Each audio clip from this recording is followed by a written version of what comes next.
The reflection in the rearview mirror was a stranger's. Clean-shaven, hair trimmed with a precision that felt more like a uniform than a choice, a navy suit that was a year out of style but pressed to knife-sharp edges. I looked the part. That's what Sarah had said, her hands smoothing the lapels, her smile a little too bright.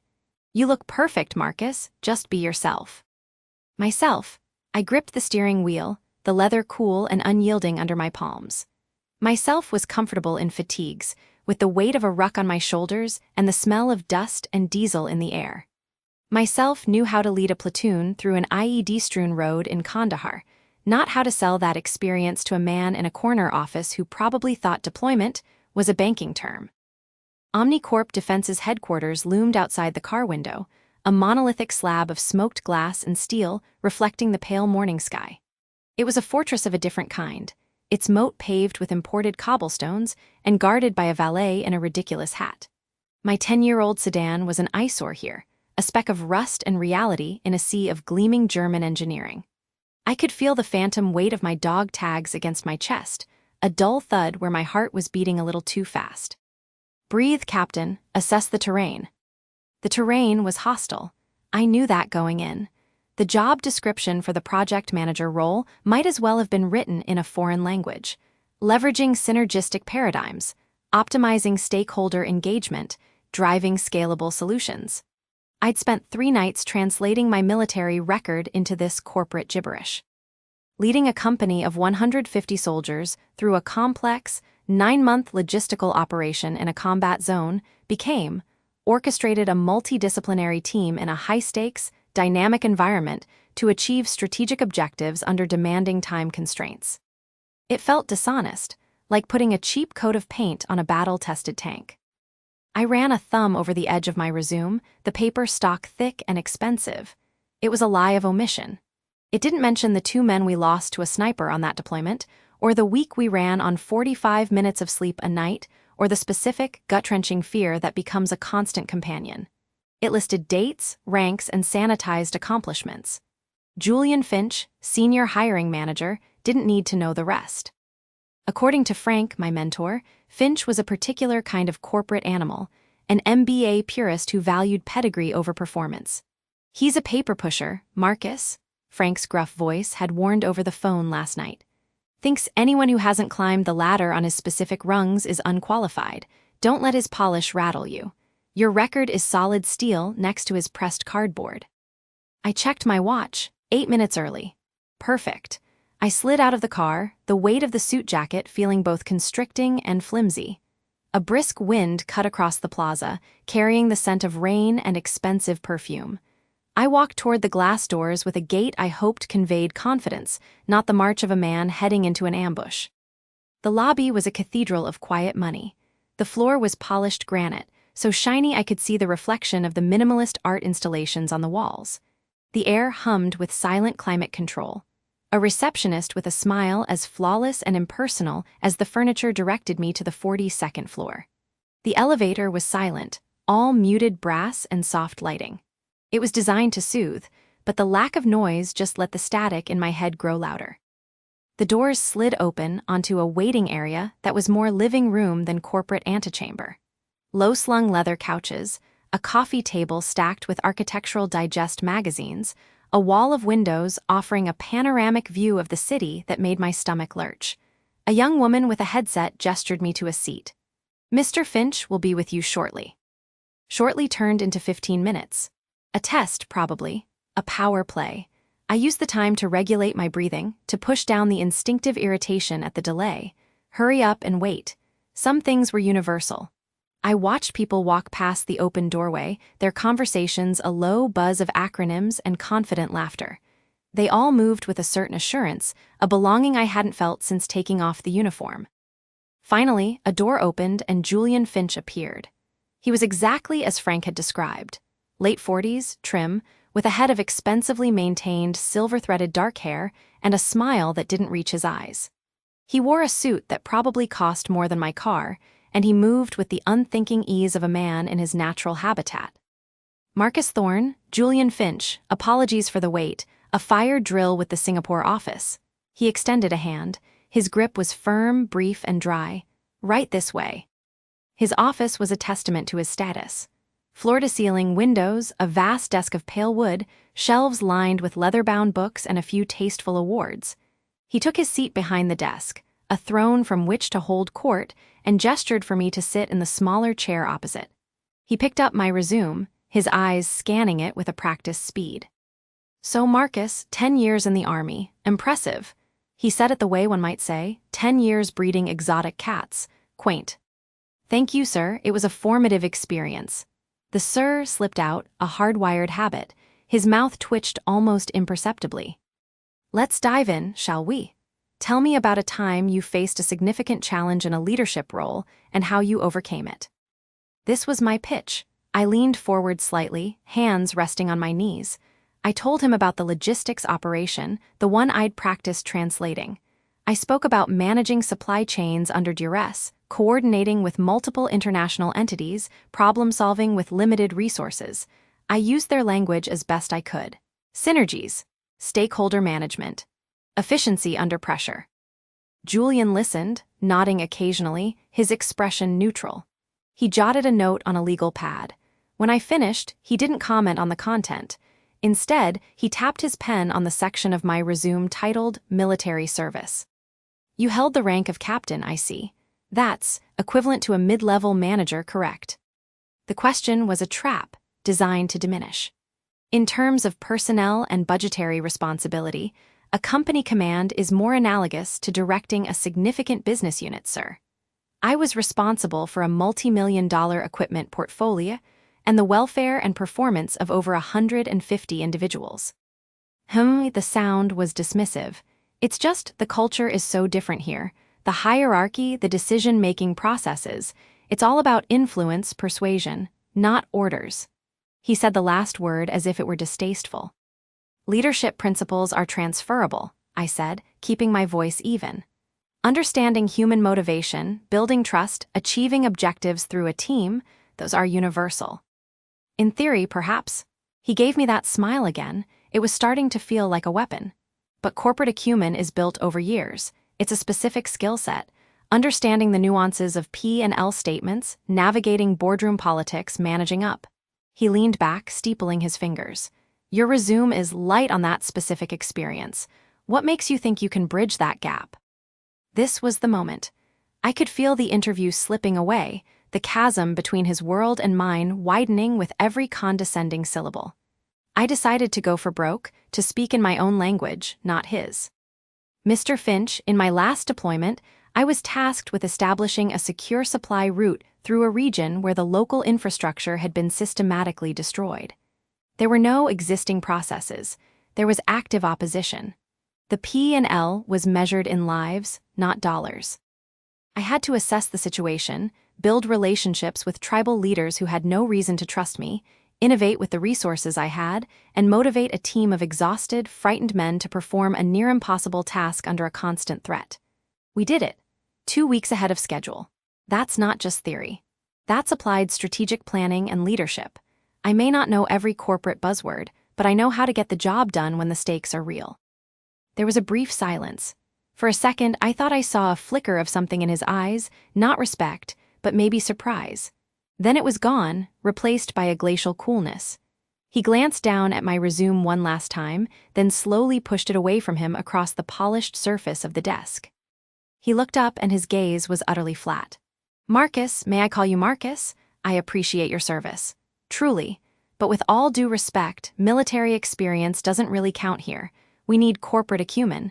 We need someone who speaks the language, who understands the landscape. What you did over there, it's commendable, but it's just not relevant to the complex challenges we face at OmniCorp." The words landed like a physical blow, with all due respect, the universal precursor to an insult. The air went out of me. The carefully constructed composure I'd maintained throughout the interview threatened to crack. I felt a hot flush of anger rise from my chest to my face. Doesn't count. 10 years, the dust, the fear, the friends I'd buried. It didn't count. My hands clenched into fists on my knees, my knuckles white. I forced them to relax. I met his gaze, and for a single, dangerous second, I let him see the steel beneath the suit. I saw a flicker of unease in his eyes. Good. I stood up slowly, my movements deliberate and controlled. "I see," I said, my voice low and surprisingly steady. "Thank you for your time, Mr. Finch. You've made your company's values perfectly clear." I didn't offer my hand. He didn't rise. I turned and walked out of his office, my back straight, each step measured. I didn't look back. The receptionist said something as I passed, but I didn't hear it. The elevator ride down was a blur. The polished lobby felt like a mockery. I pushed through the heavy glass doors and the city air hit me, thick with exhaust and the promise of rain. I walked to my car, my gait no longer a confident stride but the grim, automatic march of a retreat. I slid into the driver's seat and closed the door. The silence was deafening. I sat there for a long time, staring at the gleaming Omnicorp tower without really seeing it. Doesn't count. The phrase echoed in the hollow space he'd carved out inside me. I thought of the last formation, of handing in my gear, of the final salute. I'd felt a sense of pride, of accomplishment. Now, it felt like I'd been play acting for a decade. What was the value of a skill set that was deemed worthless the moment you stepped outside the wire? My phone buzzed in my pocket, a text from Sarah. "How did it go? Thinking of you, Zoe." I couldn't answer. Not yet. I started the car, the engine turning over with a familiar, comforting rumble. I drove aimlessly for a while, navigating the city streets on autopilot, until I found myself at the overlook on the west side of the city. I parked and got out, leaning against the hood, the metal still warm from the drive. Below, the city sprawled in a grid of ambition and anonymity. Somewhere down there, Julian Finch was probably already moving on to the next candidate, someone with the right pedigree, the right vocabulary. Someone who hadn't wasted their time on something that didn't count. The anger began to curdle into something colder, heavier. Dejection, uncertainty. What was I supposed to do now? Who was I supposed to be? The suit felt like a costume. I was a soldier without an army, a man whose worth had been assessed and found wanting. Eventually, I knew I had to go home. I had to face Sarah. That was a different kind of dread, one tinged with a profound sense of failure. I wasn't just letting myself down. The familiar sight of our house, a modest two-story with a slightly overgrown lawn and Sarah's flower boxes bursting with color, should have been a comfort. Instead, it felt like an indictment. I'd promised her stability. A fresh start. I sat in the car for another 5 minutes, rehearsing the words. It didn't go well. He said my experience didn't count. How did you say that to the woman who had packed your footlocker and written you letters every single day you were gone? I finally went inside, the smell of lemon polish and something simmering in the crockpot wrapped around me. Home. Sarah came out of the kitchen, wiping her hands on a towel. She was still in her teacher clothes, a simple blue dress, and her face was open and hopeful. "Well," she asked, her eyes searching mine. And I broke. The controlled facade I'd maintained since leaving Finch's office crumbled. The words came out in a rushed, angry torrent. I told her about the waiting, the condescending smile, the way he'd looked at my resume as if it were contaminated. I repeated his line verbatim, my voice tight with the fury I'd suppressed. "He said it, Sarah. With all due respect, military experience doesn't really count here. Like the last 10 years of my life were a footnote, a hobby." I paced the length of our living room, running a hand through my hair, messing up the perfect interview cut. I led men. I managed multi-million-dollar assets. I made decisions under pressure that had real life-and-death consequences. And that smug, over-groomed bureaucrat has the gall to tell me it doesn't count. What the hell does count then? Knowing which fork to use at a business lunch. Sarah listened, her expression shifting from hope to concern to a quiet, simmering anger that mirrored my own. She didn't interrupt. When I finally stopped, breathless and spent, she stepped forward and put her hands on my arms, grounding me. "He's an idiot, Marcus," she said, her voice firm. "A narrow-minded, small-thinking idiot. What you did counts. It counts to the men you served with. It counts to me. It made you the man you are." She squeezed my biceps. "That man is capable of anything. Julian Finch is too blind to see it." I leaned my forehead against hers, drawing strength from her certainty. I know, it's just, God, Sarah, I wanted this one. It was perfect on paper, defense contracting. I could have used my skills. Now what?" She pulled back, her pragmatic side taking over. The supportive wife was also the household accountant. "Now, we regroup. You'll send a thank you email, a professional one, despite what he deserves, and we'll keep looking. Something will come up." But I heard the slight tremor beneath her words, saw the tiny worry line etched between her eyebrows. She was worried. Not about my pride, but about our mortgage, about the bills piling up on the desk in the corner. My terminal leave pay wouldn't last forever. The defeat I felt wasn't just personal, it was financial. I had failed to provide. "Yeah," I said, my voice hollow, "something will come up." I went upstairs and changed out of the suit, hanging it carefully in the closet, feeling like I was storing away a failed identity. I put on a worn pair of jeans and an old army t-shirt. The cotton was soft and familiar. I looked at myself in the bedroom mirror. The stranger from the car was gone, replaced by a tired, defeated-looking man. Julian Finch hadn't just rejected my job application, he'd rejected my history, my identity, the very value of my past. And standing there, staring at my own reflection, the worst part was the tiny, nagging voice in the back of my head that wondered if he might be right. The hum of the server rack in the corner of my cubicle was a poor substitute for the sounds of a forward operating base, but after 6 months, I was starting to find a rhythm in its white noise. The suit, a cheaper, off-the-rack version of the one I'd worn to my OmniCorp interview, was draped over the back of my chair. I worked in my shirt sleeves, a habit that felt more honest. My desk at Apex Dynamics wasn't much, a particle board L-shaped thing that wobbled if I leaned on it too hard, but it was mine. More importantly, the work was mine. It was real. Sarah had called it my bridge job, a term she'd learned from a career counselor at the Veterans Outreach Center. It wasn't the leadership role I'd envisioned, just a junior analyst position on a logistics software team. But it was a foot in the door of the civilian world, a door that Julian Finch had firmly shut in my face. The memory of that interview was a cold stone in my gut, a reminder of how my 10 years of service had been neatly categorized as a lack of relevant corporate experience. Today, the stone was being ground to dust. On my screen, a crisis was unfolding in silent, blinking red text. Our flagship client, a global shipping conglomerate, was hours from a catastrophic system failure. A bug in their newly deployed scheduling algorithm was causing a cascade effect, threatening to strand hundreds of containers at ports from Long Beach to Rotterdam.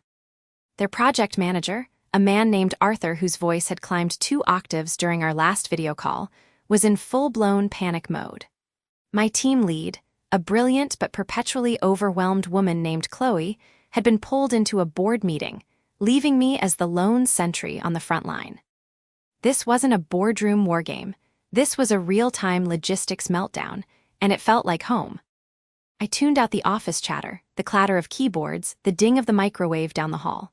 The world narrowed to the data streams on my 3 monitors. On the left, the faulty algorithm's code.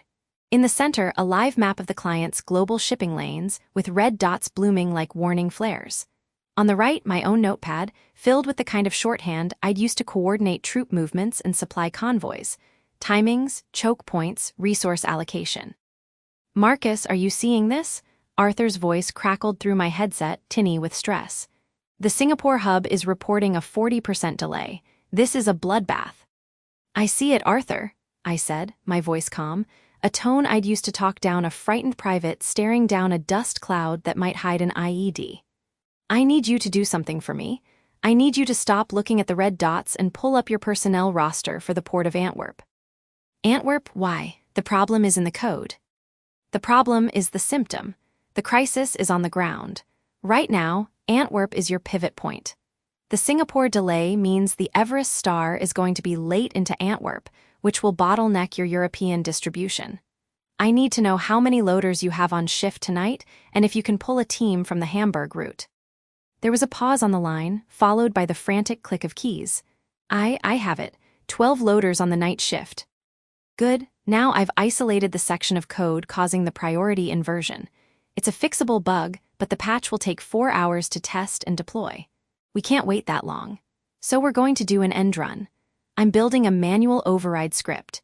It's a tactical patch.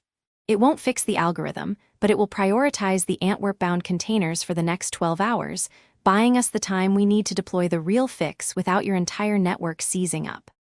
I spoke as my fingers flew across the keyboard, translating the strategic assessment I'd already completed in my head. Identify the critical point of failure. Assess available assets. Implement a containment strategy.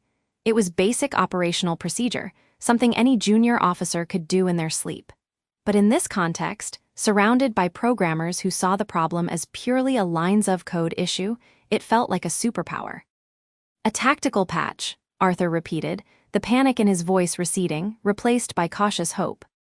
A workaround, I clarified. We stabilize the front line before we send in the engineers. An hour later, the manual script was running. The red dots on the map stopped multiplying. The calls from the client shifted from panicked demands to coordinated updates. When Chloe finally emerged from her meeting, pale and braced for the worst, I was able to give her a succinct situation report.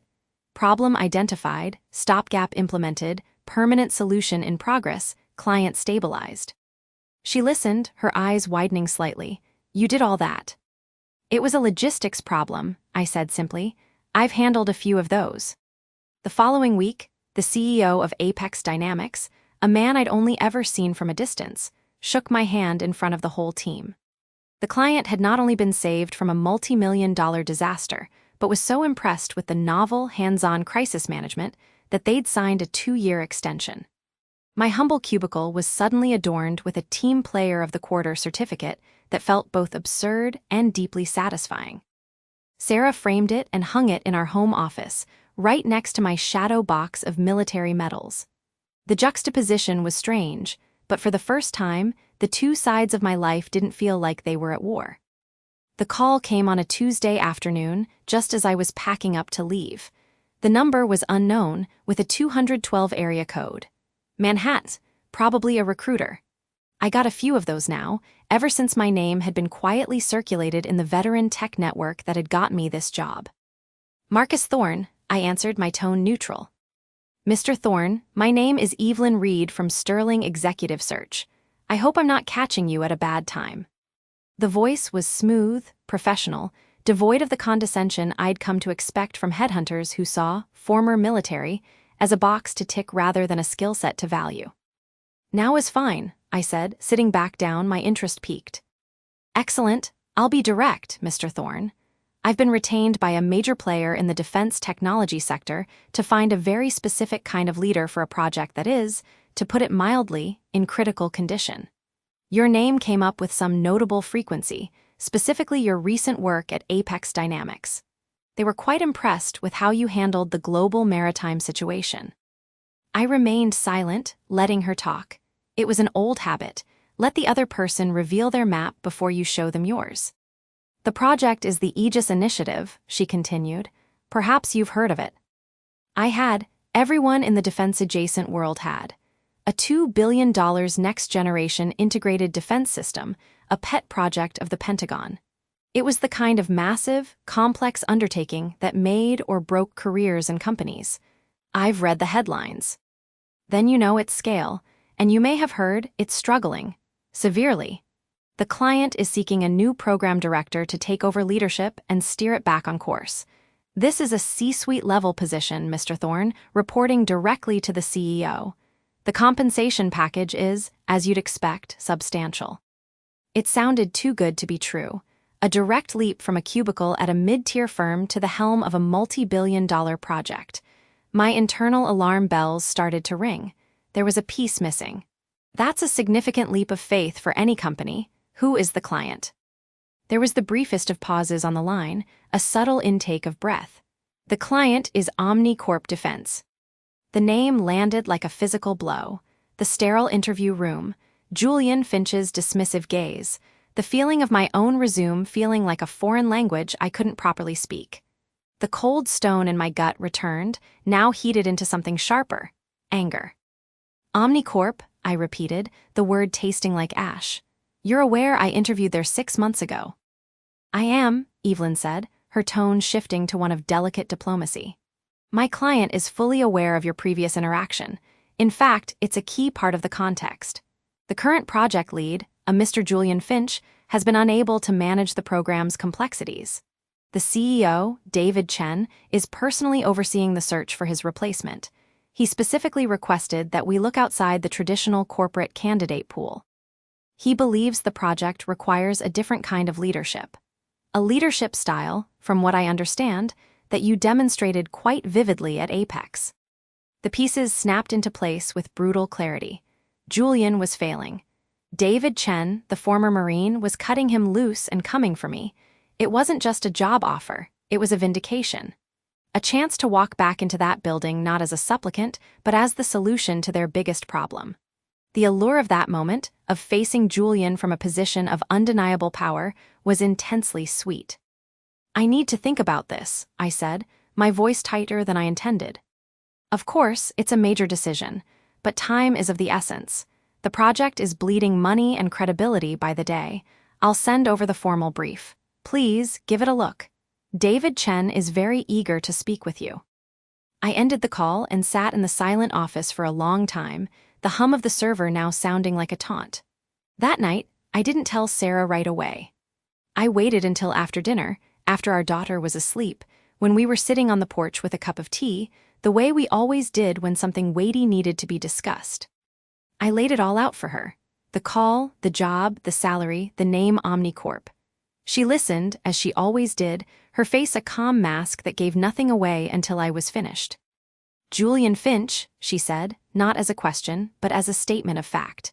She remembered the name, the way I'd come home from that interview, not angry, but hollowed out, the way a soldier feels after a battle that had no clear objective. "So this is about proving him wrong."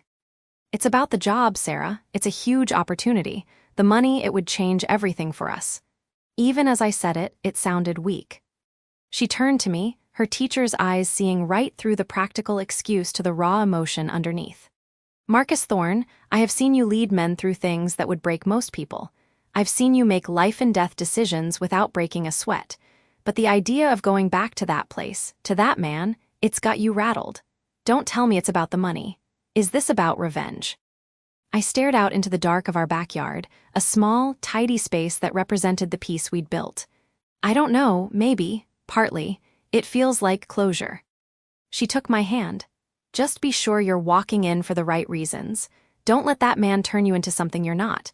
Your strength has always been that you're not like them." The next morning, I still didn't have an answer. I needed a different perspective, one that understood both the military and the political landscape I was about to enter. I called Frank. We met at the same diner off the interstate where we always did, a place with sticky vinyl booths and coffee that could strip paint. Frank looked older than his 60 years, his face a roadmap of every tough decision he'd ever made, but his eyes were as sharp as ever. I slid the printed job brief across the table.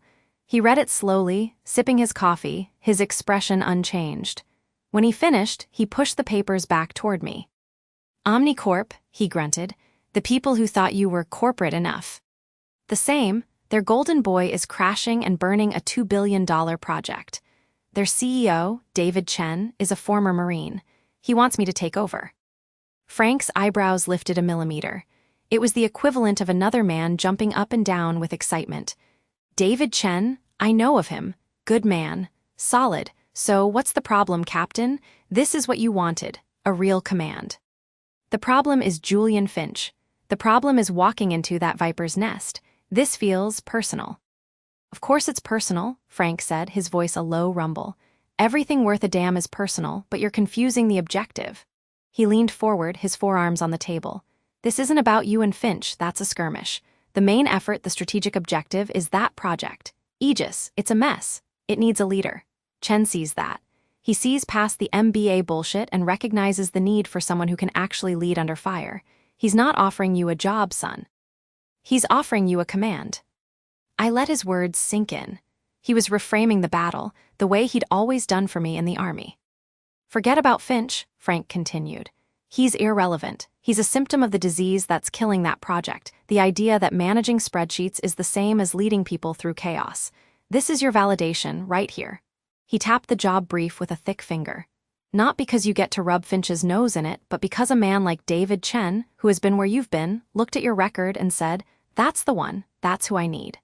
That's the only opinion that matters.'" He was right. The desire to see Julian humiliated was a petty, burning thing. But the opportunity to take on a challenge of that magnitude, to apply everything I'd learned in the sandbox and in my humble cubicle to something that truly mattered, that was a pull I couldn't ignore. It was a chance to prove, not to a single condescending man, but to an entire system, that the skills forged in pressure and duty were not just transferable, but essential. I drove home from the diner, the rising sun glinting off the windshield. The doubt and the anger had been replaced by a quiet, steady resolve. This wasn't a pivot back to a past rejection. It was a pivot forward, to a future I was uniquely qualified to seize. I pulled into my driveway, the same one I'd left from 6 months earlier in a suit that felt like a costume. This time, when I thought about putting on a suit, it felt less like a disguise and more like armor. I took out my phone and composed a short email to Evelyn Reed. Evelyn, please inform Mr. Chen, I am very interested in discussing the Aegis initiative. The scent of rain on hot pavement followed me into the Omnicorp Defense Tower, a clean, mineral smell that cut through the city's usual grime. A week had passed since the Maelstrom logistics meltdown, a week of quiet commendations and a gradual return to the soul-crushing normalcy of my current job. The frantic energy of the crisis had bled away, leaving behind the familiar, low-grade hum of corporate ennui. But the phone call this morning had been a lightning strike. David Chen's executive assistant, her voice a model of polished efficiency, had requested my presence for a meeting at 2:00 p.m. No context, no agenda, just a summons. I stood in the elevator now, watching the numbers climb past the floor where Julian Finch held court. The memory of my interview with him 2 years ago was a cold, smooth stone in my pocket. His condescending smile, the way he'd dismissively tapped my resume. A commendable service record, Captain Thorne, but I'm not sure leading soldiers translates to leading a profit and loss center. It's a different kind of warfare. I'd left that room feeling like a relic, my 10 years of experience reduced to a quaint anecdote. The elevator doors sighed open onto the executive floor. This was different. The air was still and cool, smelling of lemon polish and money. The carpets were thicker, absorbing all sound. A wall of glass looked out over the city, the view a stark contrast to the partitioned cubicles 40 floors below. The assistant, a woman with a serene smile and eyes that missed nothing, gestured me toward a set of double doors made of dark, rich wood. Mr. Chen is expecting you. Go right in. David Chen's office was not what I expected. There were no ostentatious displays of wealth, no framed degrees from Ivy League schools. Instead, one wall was a floor-to-ceiling bookcase, filled with a mix of business texts, historical volumes, and what looked like several well-worn military field manuals. Another wall held a large, detailed map of the world, devoid of corporate logos. Chen himself stood facing the window, a man of compact, powerful build. He turned as I entered, and his handshake was firm, devoid of the calculated dominance or limp indifference I'd encountered elsewhere. It was just solid. Marcus Thorne, thank you for coming on short notice, he said, his voice calm and measured. He gestured to a pair of comfortable-looking chairs arranged around a low table, not the intimidating expanse of his desk. Please have a seat. We sat. He didn't open a file or glance at a screen. He simply looked at me, his gaze direct and assessing, but not invasive. It was the look of a man used to making rapid, accurate judgments. The Maelstrom situation, he began without preamble. Walk me through it, from the moment you realized it wasn't a routine glitch. So I did. I fell back into the rhythm of an after-action report, something my muscles remembered better than any corporate buzzword. I described the initial alert, Arthur's escalating panic, the team lead's abrupt departure. I explained the cascading failure not in terms of code, but in terms of logistics and supply lines, a language I was fluent in. I talked about identifying the choke point, the single point of failure that, when pressured, caused the entire network to seize. I mentioned allocating virtual resources like I would have allocated personnel, creating a buffer, then executing a controlled, phased reset. I didn't use words like synergy or leverage. I talked about command, control, and communication. I talked about steadying a nervous asset, Arthur, and maintaining a calm front to prevent the spread of panic. It was the truth, stripped of the corporate veneer I usually felt compelled to apply. Chen listened, utterly still, his fingers steepled. When I finished, he nodded slowly. You treated it like a tactical problem, a hostile engagement in the digital space. It felt like one, sir, I admitted. The principles of dealing with a crisis don't change much, regardless of the terrain. A faint smile touched his lips. No, they don't. He leaned forward, his elbows on his knees. Julian Finch interviewed you for a project management role a couple of years back. It wasn't a question, he did. And he passed, cited a lack of relevant corporate experience. Chen said it neutrally, stating a fact. That was his assessment, I replied, keeping my tone equally neutral. I wouldn't badmouth a senior executive, but I wouldn't pretend his assessment was correct either. Chen's smile widened slightly, as if he appreciated the diplomatic precision of my answer. Julian is an excellent manager. He understands process, risk mitigation, and quarterly projections better than anyone in this building. He believes in pedigrees and proven track records within a very specific, sanitized ecosystem. It's a valid worldview, but it's incomplete. He paused, his gaze intensifying. I spent 4 years in the Marines before I got my MBA. I know the difference between managing a spreadsheet and leading people through chaos. One is about optimization. The other is about survival. Right now, a project I'm betting this company's future on is dying a slow death because it's being managed when it needs to be led. He stood up and walked to the world map. The Aegis Initiative, you've heard the whispers. I had a massive integrated defense logistics platform, the kind of project that could make or break a company. And according to office gossip, it was a runaway train, bleeding money and missing every milestone. The buzz isn't positive. The buzz is a polite understatement, Chen said, turning back to me. It's a disaster. The team is talented but demoralized. They're bogged down in interdepartmental squabbles, feature creep, and a complete lack of decisive direction. They need a leader, Marcus, not another manager who's going to ask for another report. They need someone who can assess the situation, make a call, and get everyone moving in the same direction. Someone who isn't afraid of the pressure. He walked back and stood in front of my chair, looking down at me. There was no arrogance in his posture, only a profound certainty. I'm not offering you the job Julian interviewed you for. That role doesn't exist anymore. I'm offering you the position of Senior Vice President and Project Director of the Aegis Initiative. You will have full command. You'll report directly to me. Your mandate is simple: get it back on track, by any means you deem necessary. The air left my lungs. Senior Vice President. It was a leap so vast it was vertiginous. 2 years ago, I was deemed unfit for a mid-level management job. Now, this man was handing me the keys to the kingdom's most troubled fortress. I thought of Sarah, of the security this would bring, of the sheer scale of the challenge. It was everything I had wanted, served on a platter I hadn't dared to imagine.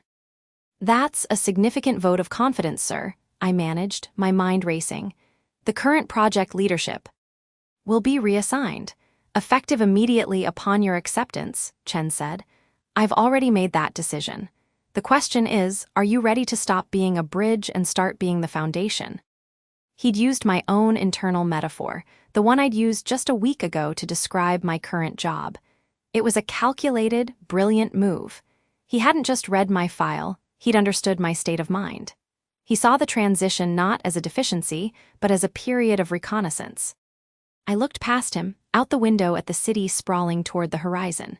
This was a mission, a real one, the kind that had purpose woven into its very fabric. I thought of Frank O'Reilly's gruff advice over a beer a month ago. Stop trying to fit your square peg into their round hole, son. Sooner or later, someone with eyes will see the peg for what it is, a damn good peg, and find a square hole for it. I stood up, meeting his gaze squarely. I am ready, sir. Good. He offered his hand again, and we shook on it. The team is in a status meeting in Conference Room A, down the hall. Julian is leading it. Let's go introduce them to their new director. The walk to the conference room was short, but it felt like moving toward a jump-off point. My heart hammered against my ribs, not with fear, but with the old, familiar surge of adrenaline that preceded a mission. Chen pushed the door open without knocking. The room was stuffy, thick with the scent of stale coffee and frustration. About 15 people were scattered around a long table, laptops open. At the head of the table, Julian Finch was pointing at a Gantt chart projected on a screen, his voice a dry monotone. Which means we're looking at another push on the Q3 deliverables, contingent on procurement resolving the vendor lock-in issue, which, as we all know. He trailed off as he noticed Chen. A practiced, unctuous smile appeared on his face. David, excellent timing. We were just reviewing the Q2 slippage. I think we've identified a path to. Thank you, Julian, Chen said, his voice cutting through the room with calm authority. He moved to the front of the room, and I followed, standing slightly to his side. I kept my posture relaxed but firm, my hands clasped loosely behind my back. I scanned the room, making brief eye contact with a few of the team members. They looked tired, defeated. I've called you all here for a brief announcement regarding the future of the Aegis Initiative, Chen continued. The room was utterly silent. You could hear the hum of the projector fan. Effective immediately, there will be a change in leadership. The project requires a new direction and a new kind of leader. Julian's smile tightened, becoming a brittle mask. He glanced at me, a flicker of confusion and then dawning horror in his eyes. He thought I was there for a technical consult, a subject matter expert to be trotted out and dismissed. Chen turned slightly, gesturing to me. This is Marcus Thorne. Some of you may know him from his work containing the Maelstrom incident last week. What you may not know is that Marcus brings a decade of leadership experience from the Army, where he planned and executed complex logistical operations under extreme pressure. That is the exact skill set this project needs right now. Marcus is our new Senior Vice President and Project Director. He has my full confidence and absolute authority to make whatever changes are necessary to get Aegis back on mission. You will report directly to him. The silence that followed was profound. It was more than quiet, it was a vacuum. I saw jaws go slack. A woman near the end of the table subtly sat up straighter, a spark of something that looked like hope in her eyes. But all my attention was on Julian. The color drained from his face, leaving a sickly pallor. His carefully constructed corporate demeanor shattered. For a split second, pure, unadulterated shock and humiliation were laid bare. He looked like a man who had just been told the fundamental rules of his universe were a lie. I stepped forward, into the space Chen had created for me.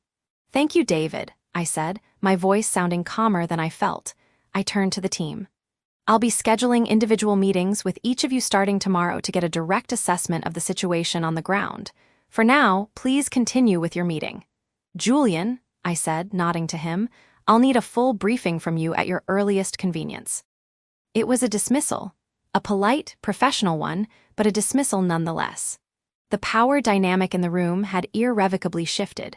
Julian stood frozen for a moment before giving a stiff nod and turning back to the Gantt chart, his presentation utterly derailed. Chen gave my arm a slight, almost imperceptible squeeze. My office is always open, he murmured, and then he was gone, leaving me in command of the room. The meeting stumbled to a conclusion shortly after. People packed up their laptops quietly, shooting curious, apprehensive glances my way as they filed out. I stood by the window, pretending to study the cityscape, giving them space to leave. I needed a moment to let the reality settle. The weight of the responsibility was immense, a heavy mantle on my shoulders, but it was a weight I knew how to carry. The last person to leave was Julian. He lingered by the door until the room was empty, then closed it with a soft click. The sound echoed in the sudden quiet. He turned to face me, and I could see the effort it took for him to reconstruct his corporate armor. The condescending smile was back, but it was strained, pulling at the corners of his mouth like a poorly fitted mask. Marcus, a surprising turn of events, he began, his voice slick but with a slight tremor underneath. David Chen seems to think a new approach is needed, I replied, turning fully to face him. I kept my hands at my sides, my stance open but neutral. Yes, well, David has a fondness for disruptive strategies. Julian took a step closer, lowering his voice conspiratorially. Look, Marcus, I feel I should perhaps clarify my remarks from our previous conversation. 2 years ago, the corporate landscape was different. The requirements for that particular role were very specific. I hope you didn't take my assessment as a dismissal of your capabilities overall. It was a pathetic attempt at an apology wrapped in justification. He wasn't sorry for what he'd said. He was sorry he'd said it to someone who had just become his boss. I took it as your professional assessment at the time, Julian, I said, my tone flat. The situation has changed. It certainly has, he said, a hint of bitterness seeping through. He gestured vaguely around the room. This project, it's a beast. It's chewed up people with far more traditional experience. I just want to ensure you're prepared for the political complexities. It's not just about giving orders. There are nuances. I looked at him, This man who had built his entire identity on a system of nuances and pedigrees, and I saw the fear in his eyes. He was afraid of me, not because I was intimidating, but because my very presence invalidated his core beliefs. I represented a metric for success that he couldn't comprehend. "I appreciate the concern," I said, and I almost meant it. "But my focus won't be on the political complexities. It will be on the mission. My briefing. When can you have it ready?" The change in subject was abrupt, a clear signal that his attempts to re-establish a peer-level dialogue had failed. He blinked, thrown off balance. Tomorrow morning, 9 o'clock. "Make it 8, I said. "I want to hit the ground running." He nodded, a quick, jerky motion. 8 it is. He turned and left the room without another word, the door clicking shut behind him, sealing me in the silence. I walked back to the window. The afternoon sun was slanting across the glass and steel of the city, setting the river on fire. 2 years. 2 years of feeling like a square peg, of biting my tongue, of translating the language of life-and-death decisions into the bland jargon of corporate initiatives. And now, in the space of an hour, I had been handed not just a job, but a command. Julian was right about one thing: it was a beast of a project, but beasts could be managed. They could be understood, their weaknesses found, their strengths harnessed. It was, at its core, a tactical problem, and that was a language I was born to speak. I felt a quiet certainty settle over me, a focus I hadn't known since I'd taken off my uniform for the last time. The bridge was behind me. The real work was finally beginning. The hum of the server racks was a constant, low thrum in the background, a sound that had become the soundtrack to my life for the past 18 months. It was a different kind of white noise than the diesel generators of a forward operating base, but it served a similar purpose: the sound of a machine functioning, of a mission underway. I stood before the smartboard in the Aegis Project war room, my finger tracing a line of cascading dependencies on the Gantt chart. The room was packed, every chair occupied by members of my team, their faces illuminated by the glow of laptop screens and the vibrant schematic of the integrated defense platform we were building. "The bottleneck isn't in the encryption layer anymore," I said, my voice calm, cutting through the technical murmur. "Sarah's team crushed that last week. The latency issue is here, in the handoff between the early warning sensor suite and the tactical response module. It's a 5-millisecond lag, but in our world, 5 milliseconds is the difference between a successful intercept and a very expensive fireworks show over the Pacific." I glanced at Anya, our lead software architect. She nodded, her brow furrowed in concentration. "We're seeing a buffer overflow in the data parser. It's not a coding error, per se. It's a throughput problem we didn't anticipate. The sensors are feeding us data faster than the legacy architecture of the response module can process." A familiar voice, once dripping with condescension, but now merely measured, spoke from the corner of the room. "The response module was built to OmniCorp spec 3 years ago. The procurement paperwork alone to approve an upgrade would take 6 weeks. We don't have 6 weeks." All eyes, including mine, turned to Julian Finch. He was leaning against the wall, arms crossed, but his posture was no longer defiant. It was pensive. The 18 months had etched new lines on his face, but they weren't just lines of stress, they were lines of reassessment. He'd been my biggest obstacle, my permanent skeptic, a living embodiment of the corporate resistance I'd feared. But a strange thing had happened on the way to what he'd surely expected to be my spectacular failure. We'd started to succeed. And Julian, above all else, was a pragmatist. He respected results, even if he despised their origin. "We're not going through procurement," I said, meeting his gaze. "Anya, what if we sidestep the parser? Can we write a lightweight patch, a direct bridge that strips the non-essential metadata before the data packet even reaches the legacy system? It's a tactical bypass, not a strategic overhaul." Anya's eyes lit up. "A surgical strike? We could prototype that in 48 hours. "Do it," I said. "I want a status report tomorrow at 1400 hours. Julian, I need you to run interference. If anyone from the compliance department gets wind of an unsanctioned code patch, they'll have a coronary. Use that MBA jargon of yours. Tell them it's an agile, iterative optimization or a minimum viable product enhancement. Whatever it takes to keep them off our backs until we can demonstrate it works." A faint, almost imperceptible smile touched Julian's lips. It wasn't warmth, but it was recognition. He was being given a mission that played to his strengths, navigating the corporate bureaucracy, in support of a plan he now understood had merit. "I'll handle compliance," he said, pulling out his phone. They prefer the term value stream alignment for future reference. The meeting dissolved into a hive of focused activity. This was how it worked now. I led not by pulling rank, a concept that meant nothing here anyway, but by defining the problem clearly, trusting my team's expertise, and removing the obstacles in their path. It was the same principle I'd used leading a platoon. Give your people the objective and the resources, then get the hell out of their way.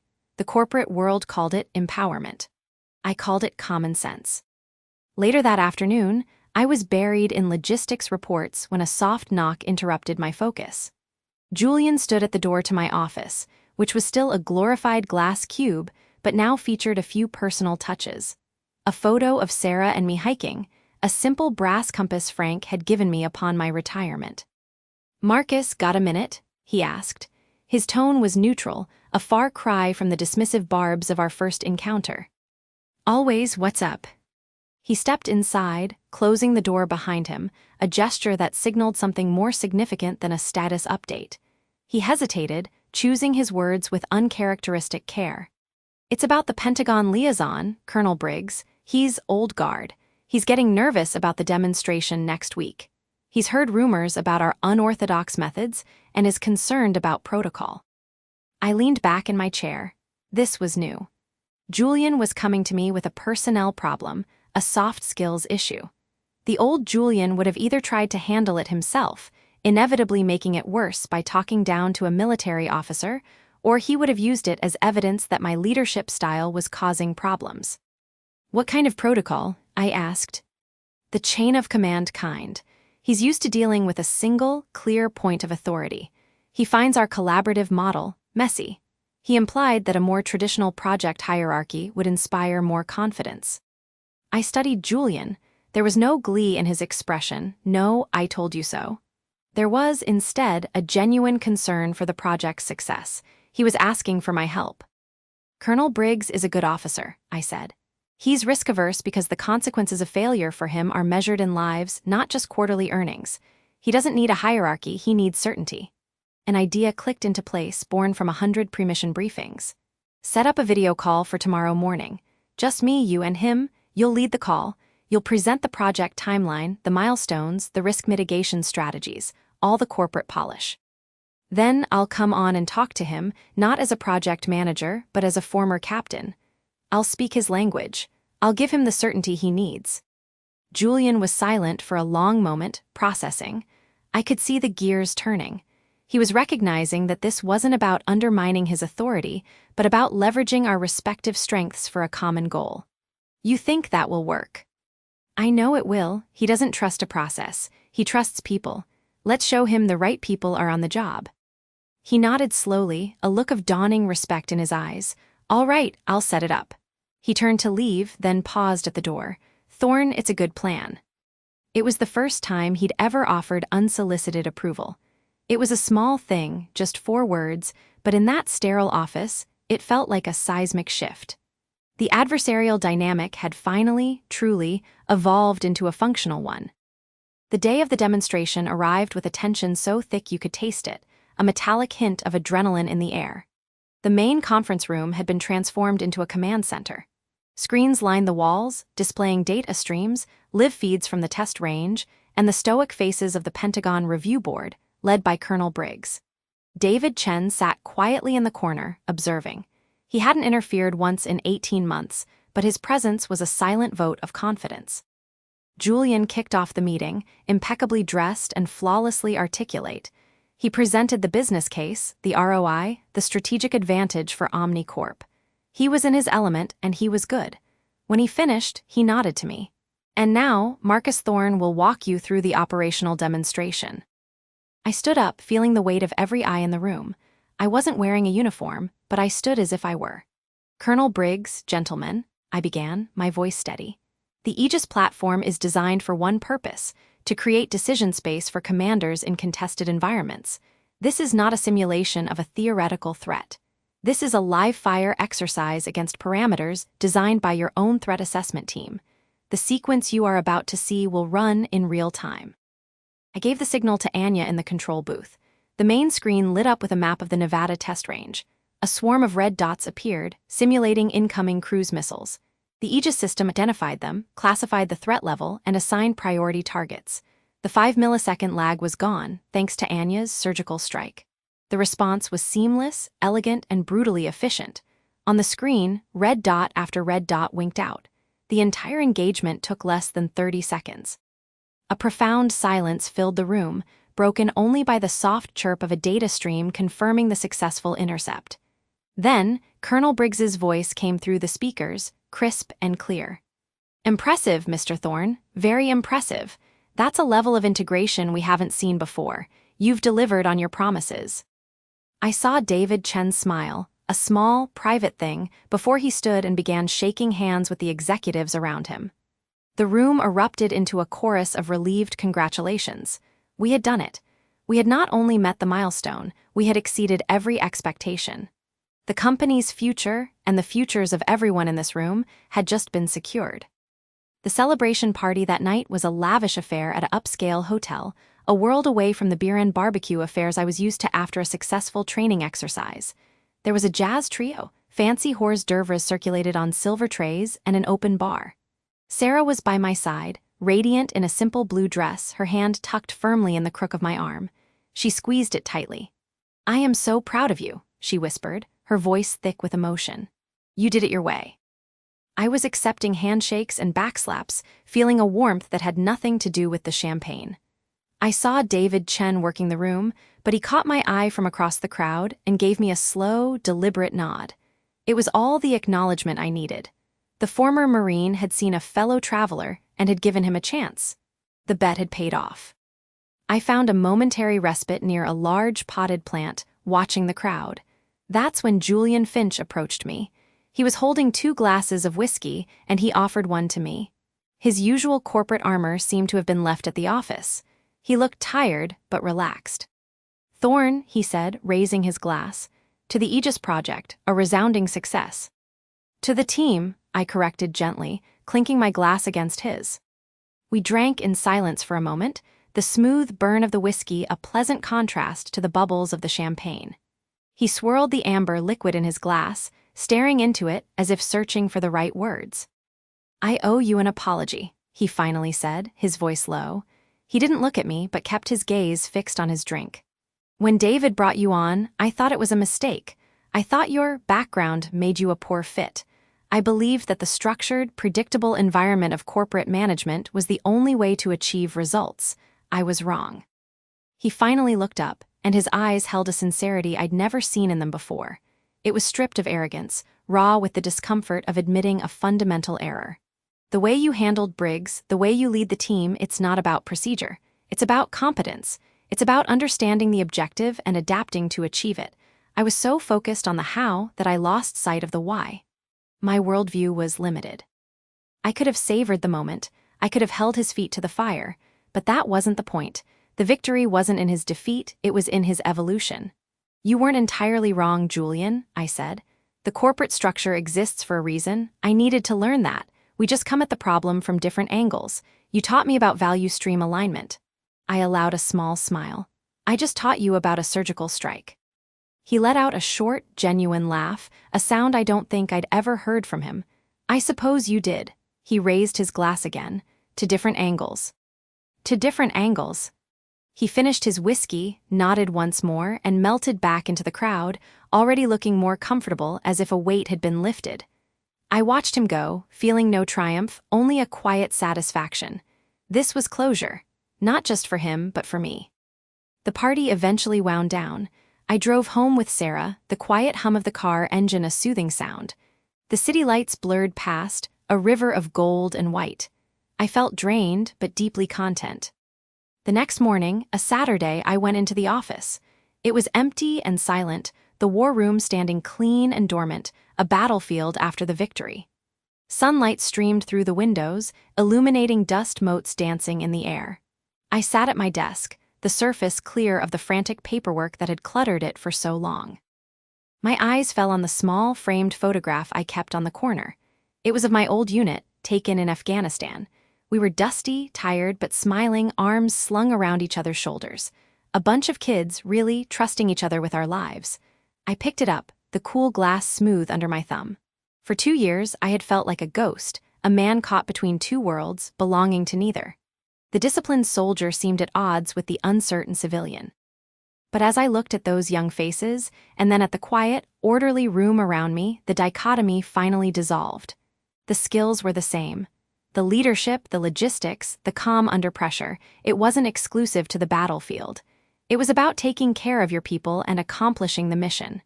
The uniform was just a costume. The service was the constant. I had proven the worth of my experience, not just to Julian or to Omnicorp, but to myself. I had navigated the foreign terrain of the corporate world and had not only survived, I had led. I had remained true to the core of who I was. Placing the photograph back on the desk, I felt a sense of peace, a chapter closing not with a bang, but with a quiet, solid click. I was no longer a former Army captain trying to be a project manager. I was Marcus Thorne, and I was exactly where I was supposed to be.